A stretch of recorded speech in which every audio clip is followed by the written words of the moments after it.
हाँ जी दोस्तों, क्या हाल चाल है आप सभी के। भाई उम्मीद करते हैं सब बढ़िया होगे, एकदम मस्त है, जिंदगी जी रहे होगे। तो भैया स्वागत है आप सभी का मेरे YouTube चैनल मनी मेनिया में। ठीक है जी, बड़ा स्पेशल चैनल है भैया। आप सभी को पता है कि यहीं पर सारा स्टॉक मार्केट का ज्ञान मिलेगा। जिसे भी stock market, business related, economy related अपने आप को स्ट्रॉन्ग करना है, जिसे ऐसे बनाना है कि उसका मोट हो जाए। ठीक है जी, उसका अपने दोस्तों में मोट क्रिएट हो जाए। अब भाई तुम कह रहे हो यार ये मोट मोट बोल रहा है, ये मोट होता क्या है? प्रचंड क्रिएट हो जाए। प्रचंड प्रचंड तो सुना होगा अगर तुमने वो देखी है वेब सीरीज, कौन सी, मिर्जापुर। तो प्रचंड क्रिएट करना चाहते हो तो भैया मेरे चैनल पे ही प्रचंड क्रिएट होगा। सारी नॉलेज देता हूँ ए टू लेकर जेड तक। मजा आ जाएगा एकदम। और भैया अक्टूबर का मंथ आ गया है। अक्टूबर का मंथ तो वैसे ही जो है शेयर मार्केट वालों के लिए बड़ा स्पेशल होता है। क्यों? बताओ क्यों? क्योंकि भैया इस मंथ में आते हैं Q2 के रिजल्ट। कंपनी ने कैसा परफॉर्म किया है 3 महीने में अपने कौन से क्वार्टर में, जुलाई, अगस्त, सितंबर, उसकी अब रिपोर्ट आने वाली है। 13 अक्टूबर को आ रहा है HDFC लाइफ इंश्योरेंस कंपनी का रिजल्ट। पूरा एनालाइज मिलेगा भैया। रिजल्ट देखोगे तो भी तो समझोगे कंपनी में इन्वेस्ट करना चाहिए कि नहीं करना चाहिए, वरना बाहर बाहर से तो हर कंपनी बढ़िया लगती है। पेटीएम भी बढ़िया लगता है, जोमेटो भी बढ़िया लगता है। 15 लाख शेयर है भाई, किस किस में इन्वेस्ट करोगे बताओ? इतना तो पैसा भी नहीं इंसान का। ठीक है जी, तो इसलिए रिजल्ट देखना और पूरा एनालाइज बताऊंगा A to Z। तुम्हें पता है मैं बिल्कुल ही डीप एनालाइज करता हूँ। ऐसे नहीं ऊपर ऊपर से देखो प्रॉफिट बढ़ रहा है, प्रॉफिट क्यों बढ़ रहा है, रीजन भी बताऊंगा। ठीक है जी, क्योंकि कई बार अगर कंपनी अपनी ब्रांचेस बेच रही है तो भी प्रॉफिट बढ़ जाता है, पर ऐसे प्रॉफिट का क्या मचार डालेंगे। तो बिल्कुल डीप एनालाइज करूंगा। अगर करवाना है डीप एनालाइज कंपनीज का तो भैया दोस्तों के साथ चैनल शेयर कर दो, उन्हें बोल दो भैया कुलविंदर सिंह की वीडियो देखे बिना कोई भी कहीं भी इन्वेस्ट ना करे। ठीक है जी। तो भैया आज का टॉपिक है मोट। अभी मैं मोट का 2-3 बार जिक्र भी कर चुका हूं। ये मोट होता क्या है? देखो अगर अंग्रेजी में आएंगे, अंग्रेजी में, इंग्लिश में, तो मोट का हमारा मतलब क्या, अगर मैं आपको दिखाऊं, देखो ये फोटो आपकी मोट को रिप्रेजेंट करेगी। मोट का इंग्लिश में मतलब होता है कि एक ऐसा किला क्रिएट कर लो जिसके चारों तरफ पानी और जंगल है। अब इससे होगा क्या? इससे ये होगा, इस किले पे कोई भी अटैक नहीं कर सकता। ठीक है जी। तो ऐसे ही हम फाइनेंस में उन कंपनीज को या फिर शेयर मार्केट में उन कंपनीज को कहते हैं, उन्होंने अपना मोट क्रिएट कर लिया, जो अपनी सेक्टर की राजा बन जाती हैं, कि जिन्हें दूर दूर तक कोई जिनके सामने खड़ा नहीं हो सकता। या फिर अभी 5-10 साल तक तो ये नहीं लगता कि उन्हें कोई भी अपनी गद्दी से हटा पाएगा। तो उन कंपनीज का हम क्या कहते हैं, मोट क्रिएट हो गया है। तो देखो जैसे ये पानी है, कहां से आओगे? देखो एक रास्ता उन कंपनीज का खुद का ही रास्ता है। उन कंपनीज की इजाजत के बिना तुम इस सेक्टर में पैर नहीं रख सकते। तो ये होता है कंपनीज का मोट। तो भैया जिसका मोट है वो कंपनी भैया बहुत बढ़िया होगी। ठीक है जी। अब देखो मोट को ना एनालाइज करने के सबके अपने अपने मेथड है। कोई कहता है टेक्नोलॉजी भी मोट हो। जैसे कि अगर टेक्नोलॉजी की मोट की बात करें तो भैया थोड़ा सा अगर सोशल मीडिया पे जाए तो फेसबुक का मोट है, उसके आगे कोई भी खड़ा नहीं हो पाता। अच्छा, जो खड़ा होने की कोशिश करता है ये उसे खरीद लेती है। व्हाट्सएप लग रहा था कि हिट हो रहा है, फेसबुक का मोट खत्म। अच्छा, मोट हमेशा नहीं रहता। 8-10 साल तक फेसबुक कर रहा है, पर कभी ना कभी तो खत्म होगा ही मोट। तो ये बात समझना, लॉन्ग टर्म में मोट हेल्पफुल है, पर बिजनेस बहुत डायनेमिक है तो चेंज हो जाता है। पर फेसबुक के अगर अगर किसी ने खड़े होने की कोशिश की तो फेसबुक ने अपने दूसरे मोट के साथ उसे भी खरीद लिया। व्हाट्सएप, इंस्टाग्राम, सबका मालिक मार्क जकरबर्ग है ना, तो मार्क जकरबर्ग ने अपना टेक्नोलॉजी में मोट बना लिया। ब्रांड का मोट हो सकता है कि भैया आपको ऐड करने की जरूरत ही नहीं पड़ रही, जैसे ही आपने अपना प्रोडक्ट लॉन्च किया आपका ब्रांड इतना तगड़ा है कि नाम से ही बिक जाता है प्रोडक्ट। एप्पल ले लो भाई, एप्पल ने बोल रहा है मैंने आईफोन लॉन्च करना है, लोगों ने लंबी लंबी लाइनें लगा देनी है। ठीक है जी, तो ये भी मोट हो सकता है। ऑपरेशनल एफिशिएंसी का मोट हो सकता है, पेटेंट का मोट हो सकता है, परचेसिंग पावर का मोट हो सकता है। ठीक है जी, कस्टमर के साथ रिलेशन का मोट हो सकता है। ठीक है, और लार्ज कैपिटल, बहुत तगड़ा पैसा हो तो उन कंपनीज का भी क्या हो सकता है, मोट हो सकता है। तो भैया मोट बनाने के बहुत सारे तरीके हैं, पर आज हम ये सारे वेस्टर्न है। अच्छा, मोट की इस टेक्निक को पैदा करने वाला कौन है? इस टेक्निक को जन्म दिया है हमारे गुरुजी। गुरुजी को सादर प्रणाम। ठीक है जी, वो कहते हैं ना रिंदी बुड्ढा जी, राम राम गुरुजी। ठीक है जी, हाँ। वॉरेन बफेट, अगर कोई भी इन्वेस्टिंग कर रहा है, ठीक है जी, और उसे इसके बारे में नहीं पता तो वो झूठी इन्वेस्टिंग कर रहा है। वॉरेन बफेट ने ही सिखाया है कि कैसे लॉन्ग टर्म इन्वेस्टिंग की जाती है। तो इन्होंने ही मोट टेक्निक का जन्म दिया है। पर बाकी इंडिया के अकॉर्डिंग, इंडिया के इन्वेस्टर्स ने अपने हिसाब से मोट की डिफाइन कर दी, क्योंकि मोट बहुत सारे प्लेटफॉर्म्स में क्रिएट कर सकती है कंपनी अपना परसेंट। ठीक है जी। तो हम इंडिया के जो इन्वेस्टर्स हैं वो इन 5 चीजों के मोट के बारे में डिस्कशन करते हैं। हम भी उन 5 चीजों पे फोकस करेंगे। वो कहते हैं अगर कोई कंपनी आपको ऐसी मिल जाए जिसका इन 5 चीजों में प्रचंड है या एक में भी प्रचंड हो तो उन कंपनी पे नजर रखना, वो कंपनी आपको बड़ा तगड़ा पैसा बनाकर दे सकती है। ठीक है जी। तो बात करते हैं, पहली चीज बात होती है मार्केट शेयर की। अब देखो यहाँ पे पूरी कहानी है, समझा देता हूं। मार्केट शेयर का मतलब क्या है? मार्केट शेयर का मतलब है, मान लो कोई पर्टिकुलर सेक्टर है, आप कह रहे हो बैंकिंग सेक्टर, बैंकिंग सेक्टर है, तो ऐसी कंपनी जिसके पास बैंकिंग सेक्टर का सबसे ज्यादा शेयर है, तो उस कंपनी को टक्कर देना आसान नहीं है और उस कंपनी में इन्वेस्ट करने में आपको झिझकना नहीं चाहिए। और अगर 50% से ज्यादा शेयर है किसी सेक्टर में, उस कंपनी का 50% से ज्यादा शेयर है, तो उस कंपनी की एक तरह की मोनोपोली है। अगर जैसे मान लो उसका उस सेक्टर में मान लो 5-7 है बैंक, मान लेते हैं 5-7 बैंक है, और कोई ए लिमिटेड बैंक है, ठीक है जी, ये कह रहा है मेरे पास ही 55% शेयर है, तो बाकी के 6 के पास तो सिर्फ 45% ही डिस्ट्रीब्यूट होगा। अगर 10-10% भी या 5-5% भी रख लेंगे तो उसको ये बड़े वाले बैंक की कहां टक्कर कर पाएंगे। तो अगर कोई ऐसा मार्केट है या फिर कोई ऐसा सेक्टर है जहां पर 5 से 7 कंपनियां या इससे ज्यादा कंपनियां हैं, और आपको ऐसी कोई कंपनी दिख जाए जिसके पास मोर देन 50% शेयर है, कर दो इन्वेस्ट। आंख बंद करके कर दो इन्वेस्ट, वो आपको रिटर्न देने ही वाली है, पर सेक्टर ढंग का होना चाहिए और भी चीजें देखनी पड़ेगी। मतलब कि आपको फाइनली आपको ही चुननी है कंपनी, ये मेरी पर्सनल राय है, बार बार मुझे रिपीट करना पड़ता है, मैं आपको थोड़ा आइडिया दे सकता हूं, पर उस कंपनी में नजर अपनी बनाए रखना।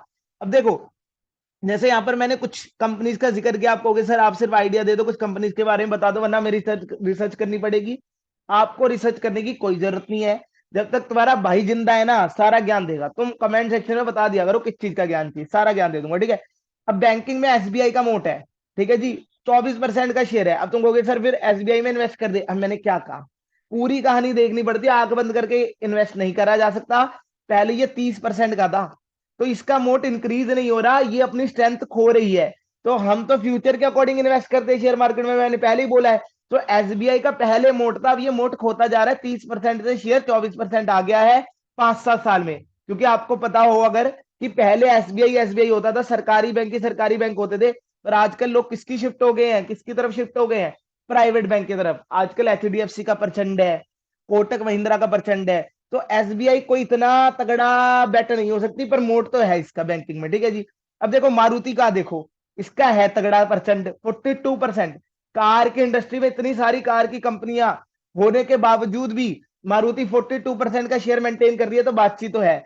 अब देखो फूड डिलीवरी में जोमेटो का 50% शेयर है, 55% शेयर है, कितनी सारी ऐप है। अभी तो कोई आपका जो है, मान लो कि वो हो गया, स्विगी हो गया, फूड पांडा हो गया, ओला ओला ईट्स, सॉरी ओला कह रहा हूं, उबर ईट्स, इतनी सारी कंपनियां है, फिर भी जोमेटो ने अपना मोट मेंटेन किया हुआ है। अच्छा, जोमेटो के बारे में एनालाइज लेकर आऊंगा, आजकल ये कंपनी थोड़ी सी अच्छा कर रही है, पहले लॉस में चलती थी। मेरे चैनल पे एक वीडियो पड़ी हुई है जोमेटो के बारे में, अगर आपको देखनी है वो देख लो। बट अब ये धीरे धीरे धीरे धीरे ग्रोथ कर रही है, तो इसके इस बार का रिजल्ट आने दो, फिर बताएंगे जोमेटो का क्या करना चाहिए, ठीक है जी।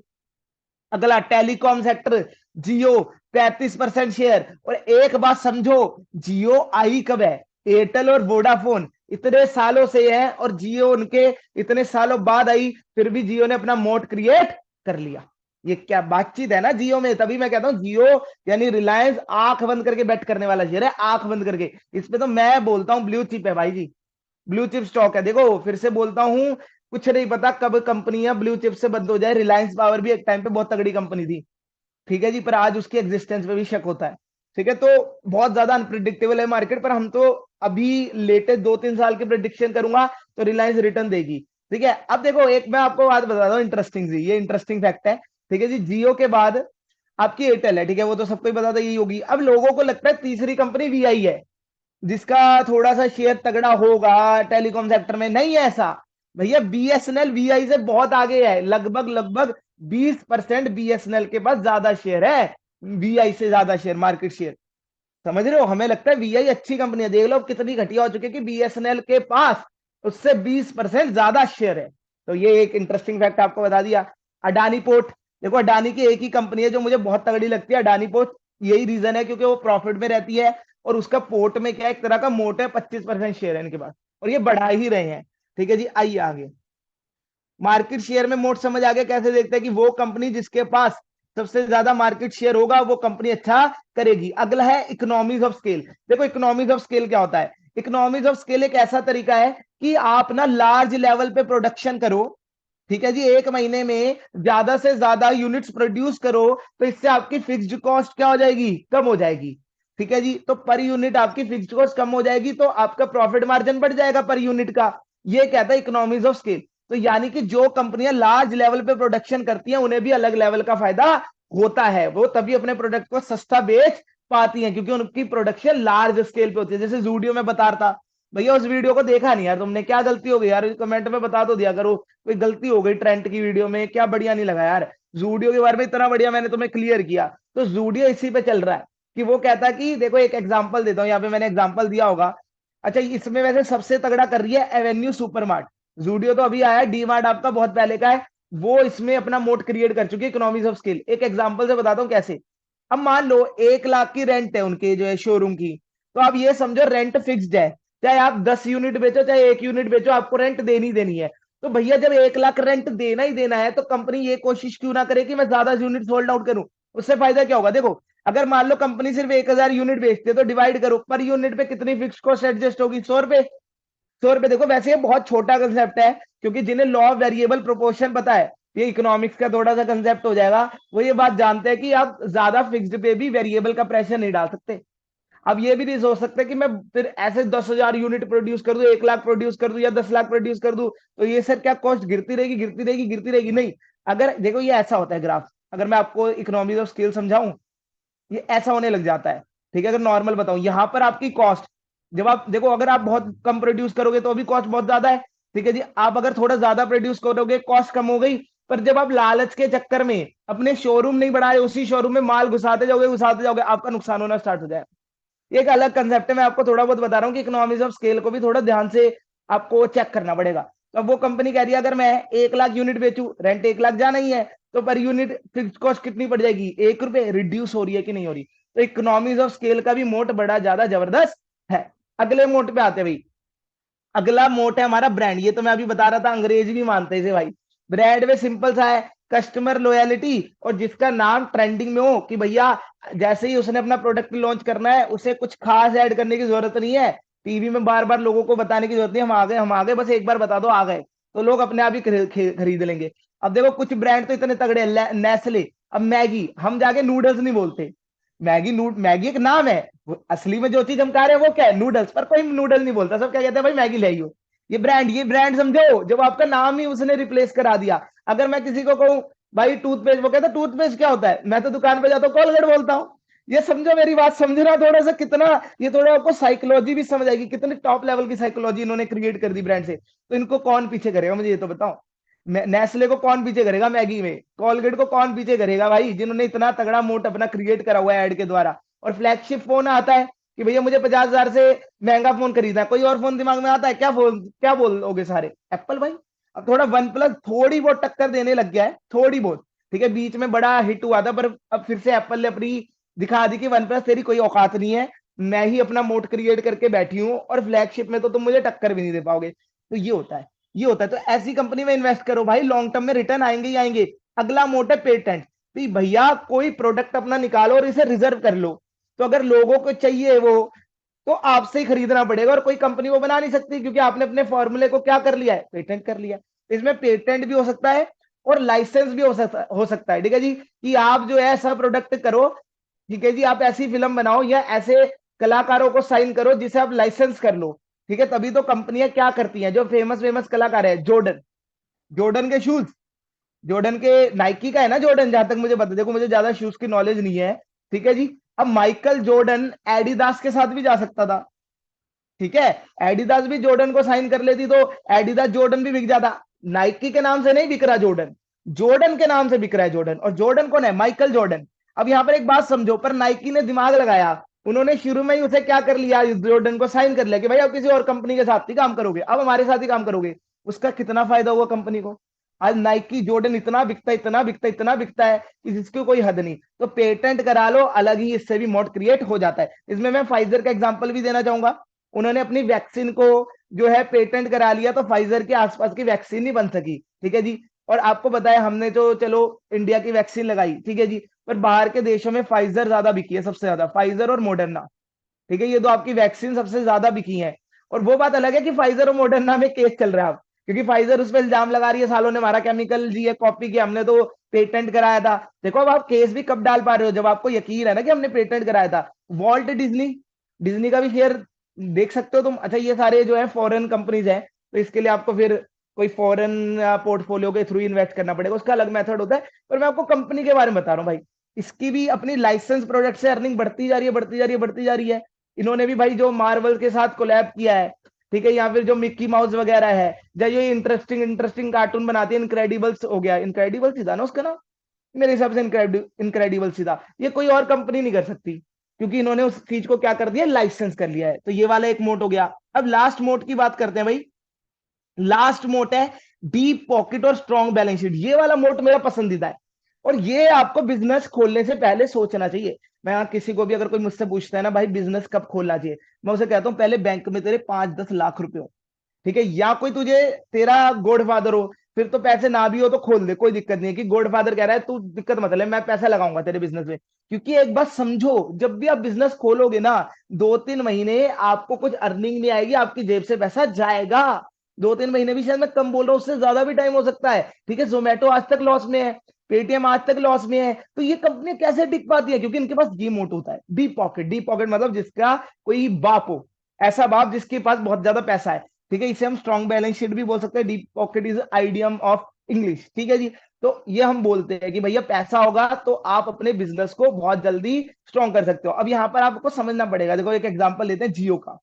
जियो जैसे कि बता रहा हूँ highest market share in telecom, वो कैसे कर सका? क्योंकि उसने 1 साल तक फ्री नेट दिया। अब 1 साल तक फ्री नेट दिया, क्या सर उसे भी फ्री मिलता? Obviously not. 1 साल तक उसने पूरा लॉस कराया, अपना कैश बर्न किया। तो ये कैश बर्न के लिए कैश होना भी तो चाहिए था। उसका बाप था ना रिलायंस ऑयल कंपनी वाला, रिलायंस ऑयल थी ना, रिलायंस जियो पे पैसा लगाने के लिए रिलायंस ऑयल का पैसा था जो इन्वेस्ट होता रिलायंस जियो में। पैसा नहीं होता तो रिलायंस जियो कहां पे टक्कर कर पाता? मुझे एक बात बताओ ना, ठीक है जी। और एक एग्जांपल समझो, जियो सिनेमा, फ्री में क्रिकेट मैच दिखा दिया, फ्री में आईपीएल दिखा दिया, इतना दिखा दिया। एक ये बात समझनी पड़ेगी भाई, रिलायंस बहुत तगड़ी कंपनी है, ऐसे पता करो, जिस भी सेक्टर में घुसती है उस सेक्टर को डिसरप्ट कर देती है। अब हॉटस्टार भी मैंने सुना है, मुझे नहीं पता भाई, हॉटस्टार भी मैंने सुना है मोबाइल पे फ्री वर्ल्ड कप दिखा रहा है। अगर जियो सिनेमा ना आता तो ये करता हॉटस्टार? कभी ना करता। उसकी बैंड बजा दी ना, गंदे वाली बैंड बजाई है भाई, गंदे वाली, ठीक है जी। और जियो सिनेमा कैसे कर पाया? क्या उसे आईपीएल के राइट्स खरीदने के लिए, आईपीएल के राइट्स क्या उसे फ्री में पड़े जो वो फ्री में दिखा रहा था? नहीं सर, नहीं। और एक बात समझो, हॉटस्टार खाली फोन पे दिखा पा रहा है, वो कह रहा है अगर आपको जो है लैपटॉप या टीवी में देखना है भाई, तब आपको सब्सक्रिप्शन लेनी पड़ेगी। और जियो सिनेमा ने आईपीएल हर जगह फ्री दिखाया। कितने टॉप लेवल की उसने कैश बर्निंग की है, समझो, बाप दादा है पीछे। टाटा बिग बास्केट में घुसा, पूरा मार्केट डिसरप्ट कर दिया, ग्रोफर वगैरह सबको हिला डाला। क्यों हिला डाला? क्योंकि उसका बाप टाटा था पैसा लगाने के लिए। बिग बास्केट तगड़े तगड़े डिस्काउंट दे पा रहा है। अरे क्यों दे पा रहा है डिस्काउंट? क्या उन्हें भी वो चीज उतने कम में पड़ती है? नहीं सर, डीप पॉकेट सर। वो कहते हैं अपने मार्जिन हम मार देंगे, क्योंकि हमारा गोल 1 साल 2 साल या 3 साल बिजनेस करके पैसा बना के निकलने का नहीं है, हमारा गोल है लीडर बनने का मार्केट के। तो उसके लिए आपको डीप पॉकेट चाहिए चाहिए। मेरा फेवरेट मोट है भाई बिजनेस का सीधा, कि भैया बैंक अकाउंट में 5-10 लाख हो तो आप बाकी अपने कॉम्पिटिटर्स को दबा सकते हो। क्लियर है? तो भैया आज मोड्स की क्लास यहीं पे खत्म करते हैं।